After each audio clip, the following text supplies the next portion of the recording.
धर्मराज के 3 प्रश्न। बार बार कौन मरता है? संसार में अपना सगा संबंधी कौन है? दुखी रहने का सबसे बड़ा कारण क्या है? मित्रों, ये प्रश्न किए थे धर्मराज ने धर्मराज युधिष्ठिर से। और यह कथा जबकि है जब पांचों पांडव अपनी पत्नी द्रौपदी के साथ हिमालय पर्वत पर स्वर्गारोहण के लिए गए थे और एक एक करके सभी पांडवों ने अपना शरीर त्याग दिया था। सबसे पहले द्रौपदी ने अपना शरीर त्यागा था। कहते हैं जब पांचों पांडव आगे पीछे चले जा रहे थे तो चलते चलते रास्ते में द्रौपदी बेदम होकर के गिर पड़ी थी। भीम ने धड़ाम की आवाज सुनी तो पूछने लगे, भैया लगता है कि हम में से कोई गिर गया है, जरा ठहरो देखते हैं कौन गिरा है।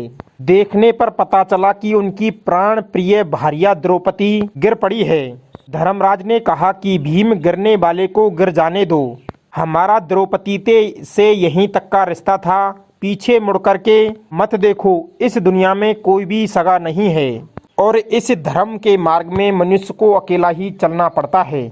भीम ने पूछा, भैया द्रौपदी अब हमारी अपनी है, इसकी खुशी के लिए हमने ऐसा कौन सा कार्य नहीं किया, लाखों लोगों से युद्ध किया फिर भी तुमको उसकी पीड़ा दिखाई नहीं दी। तब धर्मराज ने बताया, हे भीम, मनुष्य का अंत उसके सारे गुनाहों की याद दिला देता है और द्रौपदी ने हम पांचों में सदैव भेदभाव किया था और यह कभी भी अपने पांचों पतियों में समान भाव से अनुरक्त नहीं रहती थी और ये हम पांचों में सबसे ज्यादा अर्जुन से प्रेम करती थी।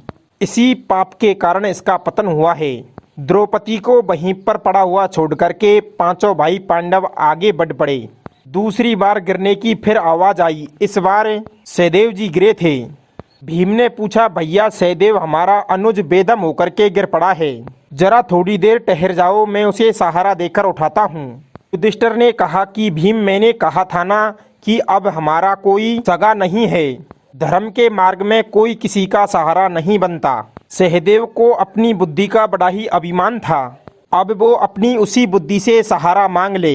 इतना कह करके वे सहदेव को वहीं पर पड़ा छोड़ करके आगे चल पड़े। कुछ दूर आगे पड़ने पर नकुल जी भी धड़ाम से गिर पड़े। भीम ने पूछा तो धर्मराज ने बताया कि नकुल को अपने रूप सौंदर्य पर बड़ा ही अभिमान था। वो हमेशा कहता था कि विधाता ने मुझे बहुत सुंदर रूप दिया है और मुझे रूप सुंदरता में कोई हरा नहीं सकता। लेकिन आज साबित हो गया कि नकुल का रूप भी मृत्यु के आगे घुटने टेक देता है। नकुल को भी तड़पता छोड़ दिया और आगे की ओर चल दिए। कुछ दूर आगे जाने पर अर्जुन का पैर फिसलता है और वे धड़ाम से नीचे की ओर गिर जाते हैं। भीम ने अर्जुन के गुनाहों को जानना चाहा। तब ही धर्मराज ने बताया कि अर्जुन को भी अपने कामों पर बहुत ही बड़ा अभिमान था और वो हमेशा कहा करता था कि वो अकेला ही एक दिन में समस्त संसार को जीत सकता है। लेकिन वो झूठा था। उसने महाभारत के युद्ध में जीतने में 18 दिन लगा दिए। इतना ही अभिमान है अपनी विद्या पर, तो इस विपरीत परिस्थिति में लड़कर और जीत करके दिखाई। दर्शक बंधुओं, इस प्रकार अर्जुन को भी तड़पता हुआ छोड़ दिया और आगे की ओर चल दिए। थोड़ा सा आगे बढ़ने पर भीमसेन भी पटक खा करके गिर पड़े। भीमसेन चिल्लाता हुआ बोला कि भैया, मैं जानता हूँ आप मुझे भी लौटकर नहीं देखोगे, लेकिन जाते जाते मुझे मेरे दोषों को तो बताते जाइए। जब युधिष्ठिर जी कहते हैं, हे विशालकाय भीम, तुम्हारा दोष यह है कि तुम बहुत ज्यादा खाते थे और कभी व्रत उपवास नहीं रखते थे। देवता लोग 1 बार भोजन करते हैं, मनुष्य 2 बार भोजन करता है। दैत्य लोग 3 बार खाते हैं और 4 या 5 बार या उससे अधिक तो कुत्ता भोजन करता है। भीम बड़ा ही पेटू था। उसे अपने बल का और अपनी शक्ति का बड़ा ही घमंड था, इसलिए भीम की ये दुर्गति हुई। अब तो भीम भी बीच रास्ते में ही अपना शरीर छोड़ देते हैं। अब अंत में एक कुत्ता और धर्मराज दोनों बाकी रह जाते हैं। बाकी के सब लोग एक एक करके उनका साथ छोड़ते चले गए। मित्रों, इसी तरीके से अंतकाल आते समय सब साथ छोड़ जाते हैं, केवल धर्म आपका साथ नहीं छोड़ता। धर्मराज के साथ में जो कुत्ता था, वो कुत्ता उनके जीवन के पूरे कर्म किए हुए थे और जो धर्म था वो उस कुत्ते के रूप में आया हुआ था। कहते हैं, विद्या मित्रम प्रवासेषु स्त्री मित्रम घरेषु च व्याघ्र सस्ते औषधम मित्रम धर्मो मित्रम मित्रश्च। जिस तरीके से परदेश में रहने वाले की मित्र विद्या होती है और घर में रहने वाले की मित्र स्त्री होती है, जिस तरह रोगी की दवा मित्र होती है, उसी तरह मरने वाले का मित्र धर्म होता है। और इस दुनिया में धर्म से बढ़कर कोई सगा नहीं होता, जो मरने के पश्चात भी आपका साथ नहीं छोड़ता। बाकी सारे सगे संबंधी, हितू नाते, रिश्तेदार सब आपका साथ छोड़ देते हैं। दर्शक बंधुओं, धर्मराज उस कुत्ते के साथ हिमालय के सर्वोच्च शिखर पर पहुंच गए। चारों तरफ बर्फ ही बर्फ थी। वे अपने कुत्ते के साथ पर्वत की सबसे ऊंची चोटी के ऊपर खड़े थे। तभी स्वर्ग से एक विमान आकर उतरा और उस विमान में बैठे देवदूतों ने कहा, चलिए महाराज इस विमान में बैठिए, यह स्वर्ग का विमान तुम्हें लेने के लिए आया है। देवदूतों की बातें सुनकर के धर्मराज ने कहा कि मैं स्वर्ग में जब ही जाऊंगा जब ये कुत्ता मेरे साथ चलेगा। पहले आप इस कुत्ते को विमान पर चढ़ाइए। देवताओं ने उत्तर दिया कि ये कुत्ता स्वर्ग में नहीं जा सकता, आप विमान में विराजमान होइए, विमान सिर्फ आपके लिए ही आया है। धर्मराज ने कहा कि हे देवदूतों, इस कुत्ते के बिना मैं स्वर्ग में जाने की इच्छा नहीं रखता। एक एक करके मेरे सगे संबंधी सब मेरा साथ छोड़ गए, लेकिन इस कुत्ते ने अभी तक मेरा साथ नहीं छोड़ा है। और धर्मों के अनुसार सगा वही है जो अंत तक साथ दे। यदि धर्म में कुत्ता आपका साथ दे तो उसका भी परित्याग नहीं करना चाहिए। देवदूतों ने कहा कि हे राजन, स्वर्ग जाने का वही अधिकारी होता है जो पुण्यवान है। ये कुत्ता तो त्रियक योनि का प्राणी है, इसका तो कोई पुण्य भी नहीं है, ये स्वर्ग में कैसे जा सकता है। उसी समय धर्मराज ने अपने आधे कर्म को, अपने आधे पुण्य फल को उस कुत्ते को दान में दे दिया। पुण्य दान करते ही वो कुत्ता साक्षात धर्म के रूप में परिवर्तित हो गया। अब तो उस कुत्ते ने धर्मराज से 3 प्रश्न पूछे। हे पुत्र, मेरा पहला प्रश्न है कि इस संसार में सगा संबंधी कौन है। दूसरा प्रश्न है कि बार बार मरता कौन है। और तीसरा प्रश्न है कि शांति का एकमात्र साधन क्या है। तब धर्मराज उत्तर देते हैं कि हे भगवान, संसार में धर्म ही सगा संबंधी है।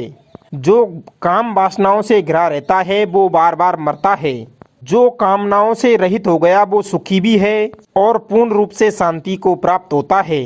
कई बार हम निरर्थक और अंतहीन कामनाओं के कारण, अनावश्यक चिंताओं और तनावों के कारण उनसे घिर जाते हैं, बल्कि उन कामनाओं को त्याग करके हम सहज में ही उनसे मुक्त हो सकते हैं।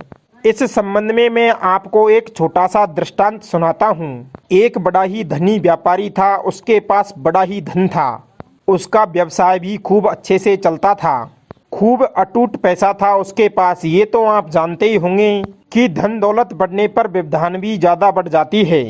एक दिन वो व्यापारी अपने घर में पड़ा पड़ा बेचैन अवस्था में लेटा हुआ था।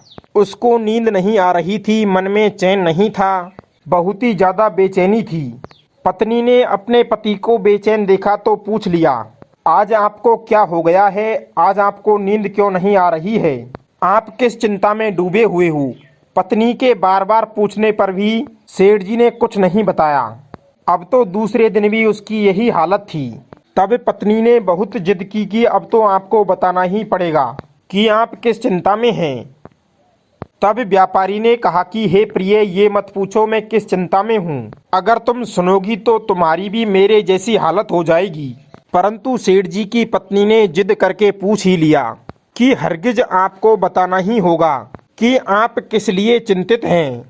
पत्नी के विशेष आग्रह करने पर उसने कहा कि हे प्रिय, एक दिन मेरे मन में आया कि यदि मेरा सारा कामकाज बंद हो जाए तो फिर हमारी क्या स्थिति होगी।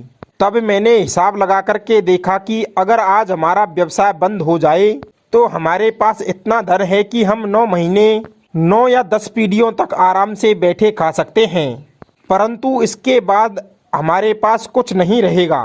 मुझे चिंता इस बात की है कि 9 पीढ़ियों के बाद हमारे जो बच्चे होंगे वो तब क्या खाएंगे, तो फिर कैसे काम चलेगा। ये सब सोच करके मैं बड़ा ही दुखी हूँ, मुझे उसकी चिंता हो रही है। व्यापारी की बातें सुनकर के पत्नी ने अपना माथा ठोका। पत्नी बड़ी ही बुद्धिमान और चतुर थी। बोली कि ठीक है, अब तुम चिंता मत करो, कल हम एक संत जी के पास चलेंगे और उस संत जी से जाकर के अपनी समस्या का हल पूछ लेंगे। आज तुम चिंता को छोड़ करके सो जाओ। दर्शक बंधुओं, पत्नी ने उसे किसी भी तरीके से सुला दिया। अगले दिन जब वे गाड़ी में बैठने लगे तो पत्नी ने महात्मा जी को देने के लिए गाड़ी में कुछ फल रख लिए थे। यह सब देख करके पति ने कहा कि ये सब क्यों लेकर के जा रही हो, यह सब तो मैंने कल के हिसाब में जोड़ा ही नहीं था। पत्नी ने कहा कि कोई बात नहीं, कौन सा हमें रोज रोज लेकर जाना है, आज की ही तो बात है। पत्नी की बात व्यापारी मान गया। अब वे दोनों संत के आश्रम में पहुंचे। व्यापारी की पत्नी जो सामान भेंट में लेकर गई थी वो सारा सामान उस संत को देना चाहा, लेकिन वो संत उसे रोकते हुए अपने शिष्यों से बोले, जाओ और जाकर के भीतर गुरबानी से पूछ करके आओ कि घर में अभी कितना अन्न शेष है। शिष्य ने पूछ करके बताया कि आज रात के लिए सब कुछ है, कल सवेरे के लिए कुछ नहीं रहेगा। तब संत ने कहा कि हम तुम्हारी भेंट स्वीकार नहीं कर सकते, क्योंकि इसकी अभी हमें आवश्यकता नहीं है, अभी तो हमारे पास खाने के लिए पर्याप्त है। पत्नी ने कहा कि कोई बात नहीं, आप कल के लिए रख लो। तब संत ने कहा कि कल की आप चिंता ना करें, कल की चिंता तो हमारे ठाकुर जी करेंगे। हाँ, यदि आज के लिए कोई सामान नहीं होता तो मैं जरूर रख लेता। मित्रों, अपनी पत्नी से व्यापारी बोला कि हे प्रिय, चलो अब यहाँ से चलते हैं। पत्नी ने कहा कि अभी आपने आपके प्रश्न का समाधान तो पूछा ही नहीं। तब ही व्यापारी ने कहा कि अब उसकी कोई जरूरत नहीं है, मुझको उसका समाधान मिल गया है। इस संत महाराज को तो कल की ही चिंता नहीं है और मुझे 9 पीढ़ी आगे की चिंता लग रही है। यही मेरी सबसे बड़ी मूर्खता है। जिन लोगों को प्रभु पर विश्वास नहीं होता उनका यही हाल होता है। मित्रों, जिस दिन हमारा मन कामनाओं से रहित हो जाएगा उस दिन हम पूर्ण शांति को प्राप्त हो जाएंगे। उस दिन हमारे जीवन से दुखों का नामो निशान मिट जाएगा। धर्मराज का जवाब सुनकर के धर्मराज जी बड़े ही प्रसन्न हुए। वे विमान में बैठ करके स्वर्ग की ओर चले गए। दर्शक बंधुओं, ये कहानी आपको कैसी लगी कमेंट में अपनी राय जरूर देना। और चैनल पर नए मेहमान दर्शक बंधु बनकर आए हैं तो प्लीज़ चैनल को सब्सक्राइब करना। मिलते हैं अगली वीडियो में नई ज्ञान चर्चा के साथ। आप सभी का बहुत बहुत धन्यवाद। जय श्री कृष्णा मित्रों।